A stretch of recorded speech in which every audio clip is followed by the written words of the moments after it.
नमस्कार. हॅलो 24 तास मध्ये मी मधुरा तुमचं मनापासून स्वागत करते. ह्या कार्यक्रमात आपण विविध विषयांवर चर्चा करत असतो आणि आज आपण आरोग्याविषयी चर्चा करणार आहोत. आज आपण कोविड आजारात रक्तवाहिन्यांचे कॉम्प्लिकेशन्स या विषयावर चर्चा करणार आहोत आणि या विषयावर चर्चा करण्यासाठी आमच्या स्टुडिओमध्ये आलेले आहेत या विषयातील तज्ञ डॉक्टर अक्षय गुरसळे आणि डॉक्टर नमन बागडी. विषयाला सुरुवात करण्यापूर्वी मी दोन्ही तज्ञांचं आमच्या स्टुडिओमध्ये स्वागत करते. नमस्कार डॉक्टर. डॉक्टर अक्षय गुरसळे यांची थोडक्यात ओळख सांगायची झाल्यास गेल्या 5 वर्षांपासून इंटरव्हेन्शनल रेडिओलॉजिस्ट ह्या क्षेत्रामध्ये ते कार्यरत आहेत. नवी मुंबई आणि सायन इथे ते आपली रुग्णसेवा बजावतात. न्यूरो आणि पेरिफेरल इंटरव्हेन्शनलच्या बऱ्याच प्रक्रिया सायन हॉस्पिटलमध्ये त्यांनी केल्यात आणि सध्या नवी मुंबईमध्ये ते प्रॅक्टिस करतायत. तर सायन हॉस्पिटलमध्ये कोविड पेशंटवर इंटरव्हेन्शनल रेडिओलॉजीद्वारे त्यांनी उपचारही केलेले आहेत. तर डॉक्टर नमन बागडी हे Wien and vascular clinic Wakad Pune ह्या स्पेशालिस्ट व्हॅस्क्युलर सेंटरचे डायरेक्टर आहेत आणि गेल्या 9 वर्षांपासून पुणे इथल्या Ruby Hall, Jehangir Jupiter, Poona hospital आणि इतर हॉस्पिटलला इंटरव्हेन्शनल रेडिओलॉजिस्ट म्हणून ते कार्यरत आहेत. पेरिफेरल व्हॅस्क्युलर डिसीजेस आणि व्हेरिकोज वेन्सचे लेझर तज्ज्ञ म्हणून ते ओळखले जातात. चला तर आज आपण कोविड आजारात रक्तवाहिन्यांचे नेमके काय कॉम्प्लिकेशन्स येतात याविषयी विस्तृत चर्चा करूया डॉक्टर अक्षय आणि डॉक्टर नमन यांच्याशी लगेचच. डॉक्टर पुन्हा एकदा स्वागत आहे. पहिला प्रश्न मला डॉक्टर अक्षय तुम्हाला विचारायचा आहे, कारण आज आपण पाहतोय की कोविड तर खूप मोठ्या प्रमाणात पसरलेला आहे, मात्र कोविड नंतर बऱ्याचदा मेजर कॉम्प्लिकेशन्स निर्माण होत आहेत.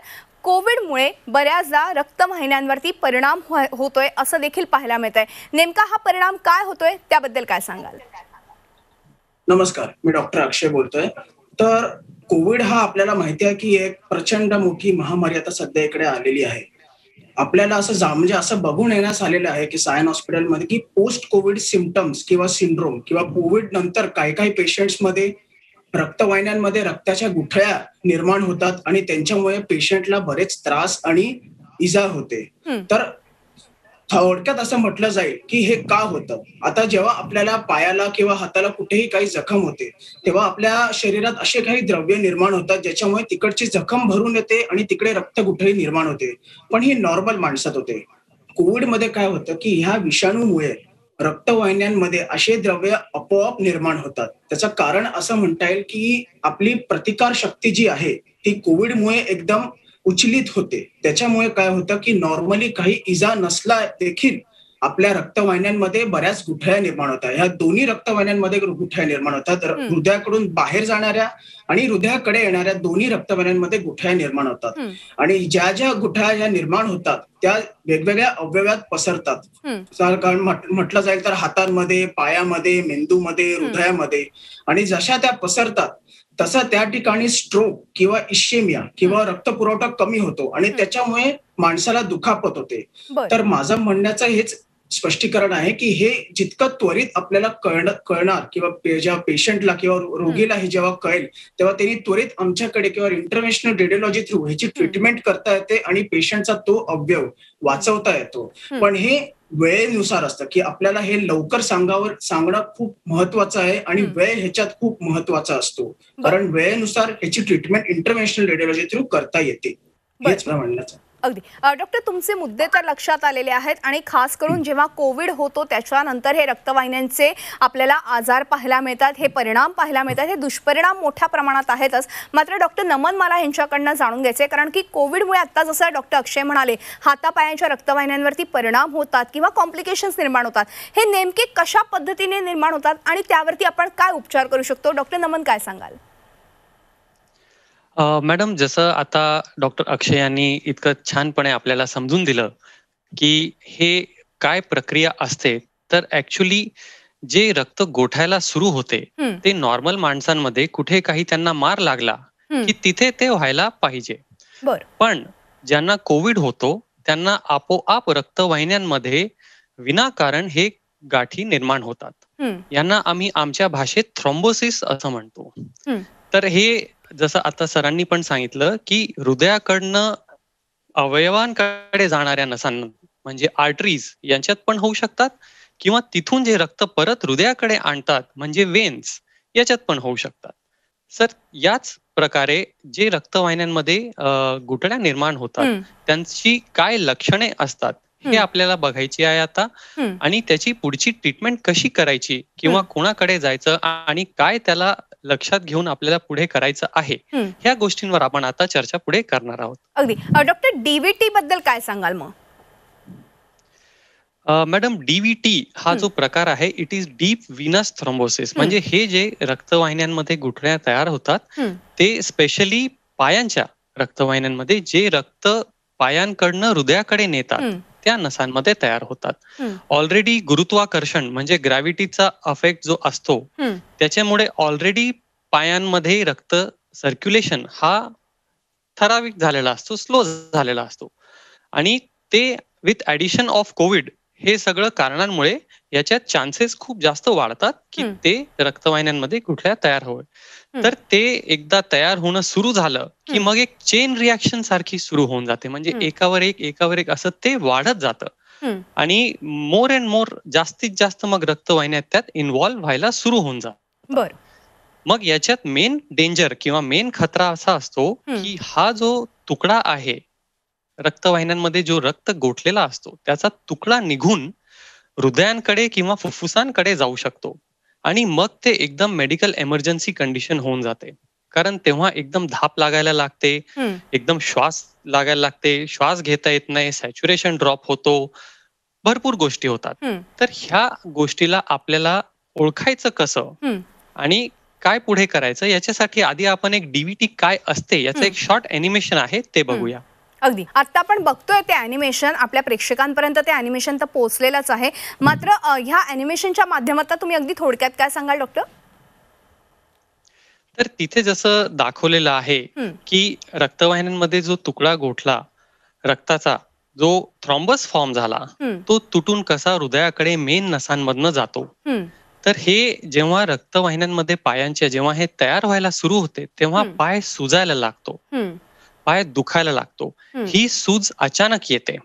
तर ह्या गोष्टीकडे लक्ष ठेवायला पाहिजे की अचानक जर आपला पाय सुजला किंवा दुखायला लागलं किंवा पायाचं रुंदी वाढली, चप्पल वगैरे तुम्हाला घालती आली नाही, निसटायला लागली, तळपाय दुखायला लागलं, ह्या सगळ्या गोष्टींकडे लक्ष ठेवायचं. नमस्कार, मी किशोर शर्मा, आंतरराष्ट्रीय वास्तुतज्ञ आणि एस्ट्रॉलॉजर, वाशिमवरून बोलत आहे. माझ्या बाच्याला दीपकला कोविड नंतर थ्रोम्बोसिसचा प्रॉब्लेम पायामध्ये खूप प्रमाणात वाढला होता आणि त्याला चालता सुद्धा येत नव्हतं. तर आमचे कौटुंबिक वैद्यकीय सल्लागार यांनी डॉक्टर नमन बागडींचं नाव आम्हाला सुचवलं आणि आम्ही त्या संदर्भात त्यांच्याकडे पुण्याला गेलो पुढच्या औषधोपचारासाठी. मी डॉक्टर नमन बागडींकडे गेलो पुण्याला. त्यांनी माझं चेकअप केलं आणि त्यांनी मला सल्ला दिला की तुमच्या पायामध्ये कोविडमुळे थ्रोम्बोसिसचा प्रॉब्लेम झालेला आहे.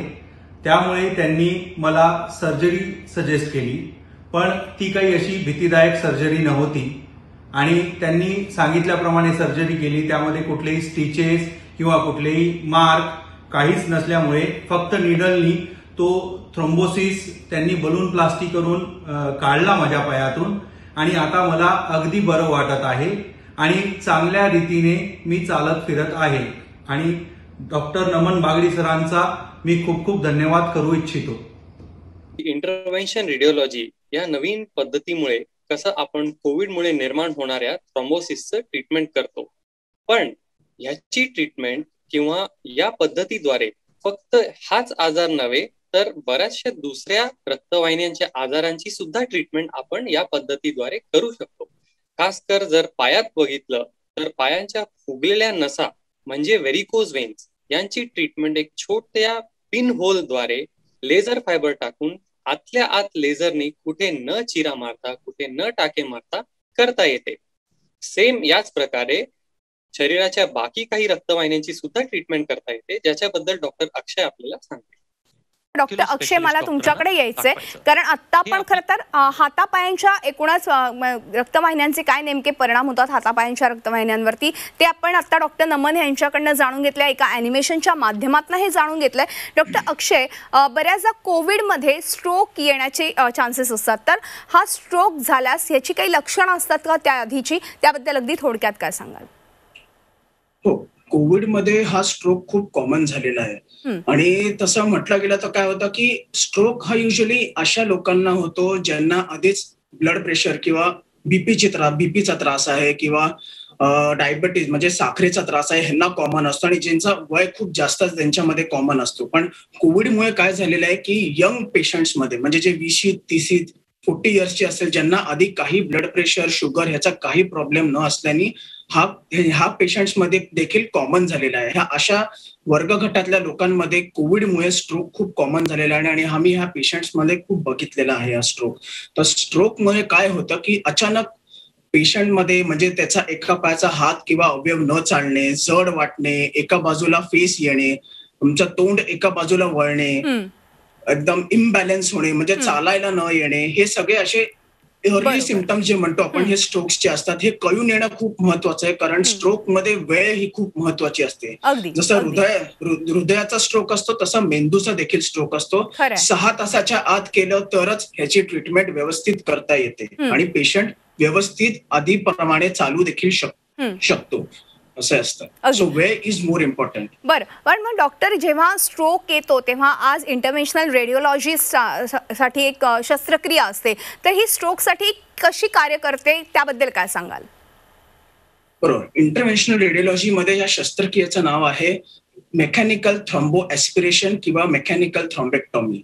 या शस्त्रक्रियेमध्ये आम्ही कॅथेटर आणि वायर, जसं तुम्ही कार्डियक एन्जिओग्राफी तुम्हाला माहितीच असेल हा शब्द, एन्जिओग्राफी ह्या प्रमाणे तसंच मेंदूची देखील एन्जिओग्राफी होते. आम्ही पायाच्या रक्तवाहिन्यांमधून हे कॅथेटर आणि वायर टाकून मेंदूपर्यंत ती जी रक्ताची गाठ आहे तिथपर्यंत जातो आणि ती रक्ताची गाठ नंतर त्याच्या अवतीभवती एक स्टेंट सारखं आवरण टाकून ती आम्ही शोषून घेतो. म्हणजे ह्याला ऍस्पिरेशन म्हणतो आपण, किंवा दुसऱ्या प्रकारे म्हणजे ह्याच्यामध्ये काही रक्त विरघळण्याची औषध टाकून ती आपण रक्तगुठळी विरघळू शकतो आणि ह्याच्यानंतर पेशंटला एकदम चांगला रिलीफ येऊन त्याचा हात पाय वगैरे ऑन टेबल कधी कधी तुम्हाला रिझल्ट मिळू शकतो की तो हात पाय व्यवस्थित ऍटलिस्ट 90 to 95% व्यवस्थित होतो.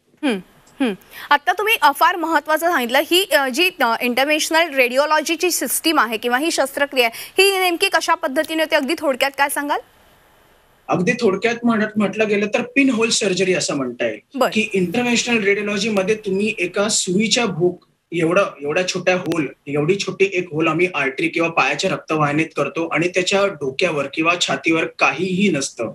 आम्ही एक्सरे द्वारे किंवा कॅथलॅब मध्ये सियामद्वारे एका पायाच्या भोकापासून वरपर्यंत कॅथेटर घेऊन जाऊन तिकड ती रक्ताची गुठळी काढून त्याला पेशंटला चांगलं करतात. तसंच आपण हातापायामध्ये देखील किंवा दुसऱ्या नसांमध्ये देखील अशाच कॅथेटर आणि वायरद्वारे इलाज किंवा ट्रीटमेंट करू शकतो.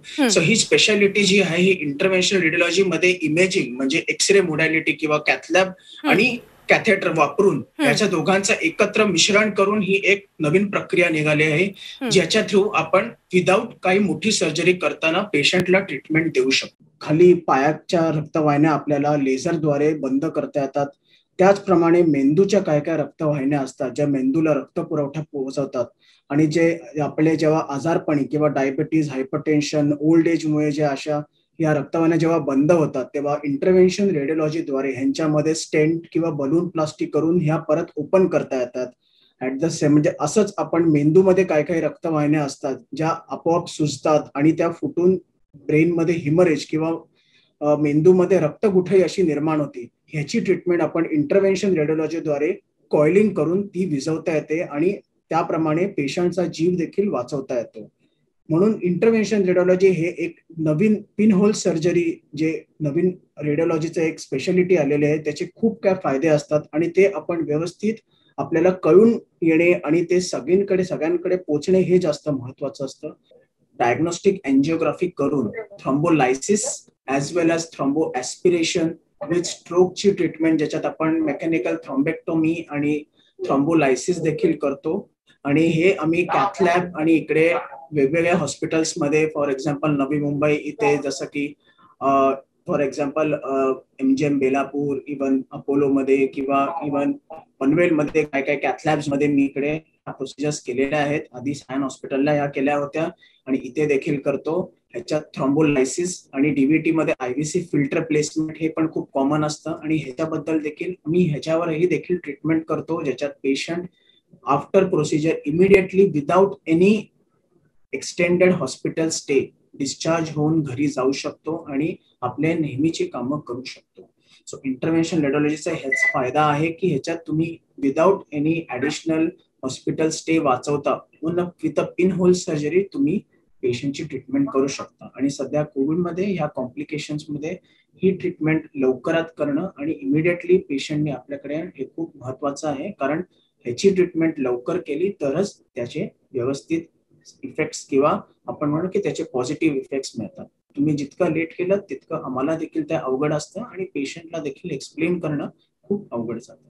बरं, अर्थातच एवढं टेक्निक आता पुढे गेलेलं आहे की कुठेही कट करण्याची गरज नाही पडत, मात्र अगदी सोप्या पद्धतीने ही शस्त्रक्रिया केली जाते. मात्र कॉम्प्लिकेशन्स निर्माण झाल्यामुळे ह्या शस्त्रक्रियांची गरज लागते. मात्र डॉक्टर नमन, जेव्हा कॉम्प्लिकेशन्स निर्माण होतात कोविड नंतर खास करून, ते कॉम्प्लिकेशन्स नेमके कसे ओळखायचे, त्याची काही लक्षणं आहेत का? अगदी थोडक्यात काय सांगाल?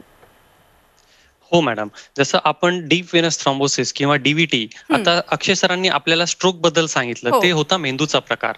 आता आपण बाकीच्या अवयवांकडे जाऊया, स्पेशली हातापायांकडे. आणि त्यात सुद्धा पायांमध्ये ह्याची प्रक्रिया जास्त होते बिकॉज ऑफ ग्रॅव्हिटी, ते याला जास्त अफेक्ट करते.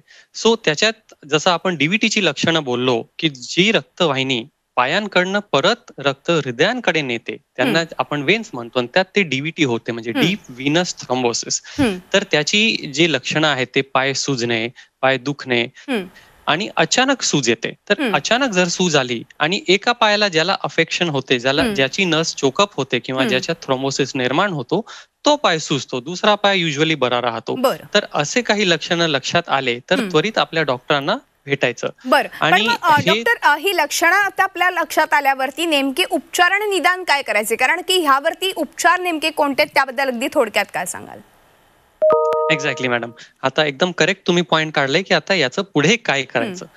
ते एकदा जर आपल्याला लक्षणं लक्षात आली की आपण डॉक्टरांना जाऊन भेटतो आणि मग कुठे तो चोकअप आहे किंवा कुठे तो थ्रॉम्बोसिस निर्माण झालेला आहे त्याच्यावर आपल्याला ऑप्शन्स असतात. आता जर पायाच्या वेन्स मध्ये असेल डीव्हीटी, तर त्याला आपण एस्पिरेशन तर करतोच, जसं आपल्याला अक्षय सरांनी सांगितलं की ते एक छोट्याशा होलमधनं आपण कॅथेटर म्हणजे खूप बारीक पाईप असतो, तो पाईप डायरेक्ट नसांमध्ये टाकून तिथला चोकअप ओढून काढतो. एक स्पेशल सक्शन मशीनद्वारे आपण ओढून काढतो, त्याला ऍस्पिरेशन म्हणतात. तर आपण ऍस्पिरेशनचं पण ॲनिमेशन आहे, ते पण आपण बघूया. तर ते त्याच्यात क्लिअर कळेल की आपल्याला ते कसं चोकअप काढता येते. आणि ते काढताना जसं मी सांगत होतो मागे की तो तुटून फुफ्फुसाकडे जाऊ शकतो, बरोबर, ही गोष्ट होऊ नये म्हणून आपल्याला मेन नसांमध्ये फिल्टर हा एक डिव्हाइस बसवावा लागतो. त्याला व्हीनस फिल्टर असं म्हणतात.